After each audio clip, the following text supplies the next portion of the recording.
Park fans will be able to enjoy a new playground at Bill Witt Park. The City Council approved the purchase of a replacement playground unit with an attached shade structure for about $100,000. The new playground will include bongos, a riverwalk climber, a double swerve slide, and shadow play trees. The new playground will be located next to the splash pad.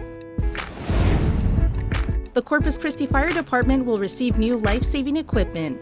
The council approved the purchase of 15 chest compression units and 25 defibrillator units for over $270,000 and a 5-year maintenance agreement for over $130,000. Drivers will see road construction in Districts 1 and 4. The City Council approved 2 construction contracts for Waldron Road and Wildcat Drive totaling over $5 million.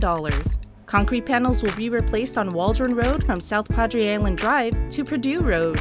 Wildcat Drive from FM 624 to Teague Lane will receive new asphalt pavement and utility improvements. The project's anticipated completion dates are June and August 2023.